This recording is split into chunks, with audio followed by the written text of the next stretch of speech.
Շնորհակալություն, ես շնորհակալություն եմ հայտնում եւ բոլոր ելույթ ունեցողներին, ոչ միայն կազմակերպիչներին,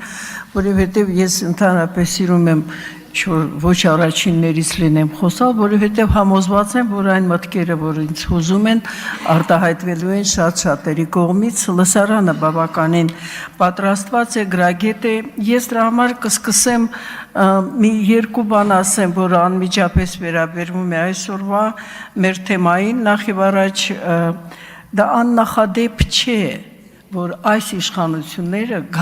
գործում են այսպես Եվ ինքնախոստովանությամբ հանդես եկած առաջնորդը, պես ասած, հստակեցրել է, որ այն ամենը ինչ տեղի է ունեցել, ինչի մասին չեն ասել, պետք է 2018 թվականից ասեին։ Այսինքն դրանք եկել են դրա համար եւ շատ անշեղորեն իրականացնում են բավականին հմուտ արտաքին կառավարման ներքո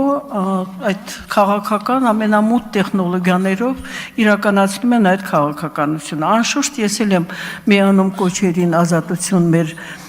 բոլոր քաղբանտարկյալներին, ինչպես Ադրբեջանում, այդպես էլ Հայաստանում,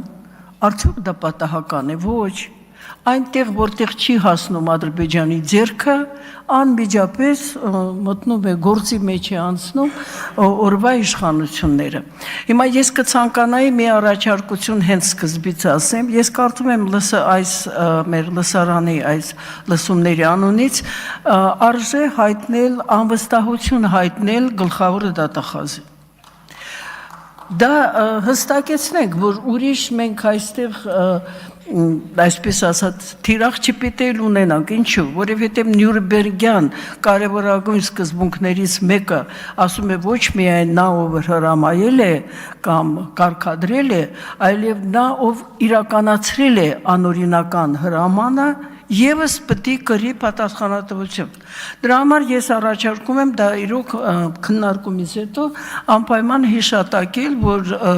լսումները հայտարարում են անվստահություն գլխավոր դատախազին։ Նույն ձևի եւ այն բոլոր դատավորներին, քննիչներին եւ այլն։ Ինչու։ Հիմա ես պետք է որպես մարդու իրավունքների պաշտպան պաշտպանեմ այդ դատավորների եւ մնացածների իրավունքները, որովհետեւ իրենք հիմա գտնվում են պարտադիր աշխատանքների ներքո։ Դա գրեթե ստրկություն է։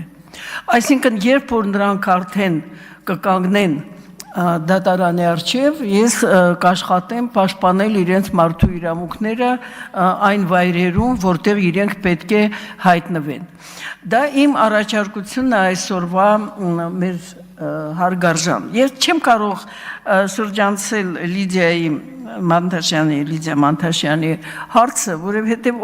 ովքեր մի անգամ գոնե կամ տեսել են, կամ շփվել են այդ անձնավորության հետ հասկանում են, թե այդ ինչ քաղաքական անմեղսունակությամբ պետք է տարապեն նրանք, ովքեր հիմա մեղադրում են իրեն ահաբեկչության մեջ։ Եվ դա ես կրկնում եմ, չեմ կասկածում, որ կգա այդ պահը, երբ որ բոլոր նրանք, ովքեր մեղավոր են այս վիճակի մեջ, կկանգնեն դատարանի առջև։ Հիմա ես ուզում եմ միայն մի բան եւս լուսաբանեմ, թե ինչ կապ ունի աղոթքի նախաճաշը Հայաստանի հայկական հայ առաքելական եկեղեցու հետապնդումների հետ։ Ես հիշեցնեմ, որ իրոք շատ գեղեցիկ միջոցառում է Ամերիկայում։ Ինչու։ Որովհետև Ամերիկայում ամենակարևոր այսպես դավանանքներից մեկը դա պրոտեստանտ է, ոնց է, բողոքաններն են, որոնց մեջ ըստ Փյու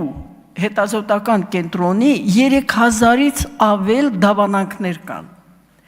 Եվ այդ նախաճաշը ունի շատ հստակ նպատակ։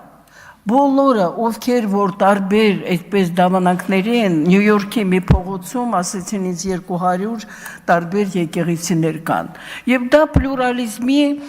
հաղթանակ են համարում Ամերիկայում, իսեր Աստծո, հարգենք բոլորին։ Բայց այդ նախաճաշը Հայաստանում կազմակերպել են հասարակական, կրոնական կազմակերպություններ եւ հստակ հնչել է այդտեղ վարչապետի պաշտոնը զբաղեցնող անձի հայտարարությունը, որ հայտարարում եք, որ Հայաստանը դա կրոնական ազատության եւ պլուրալիզմի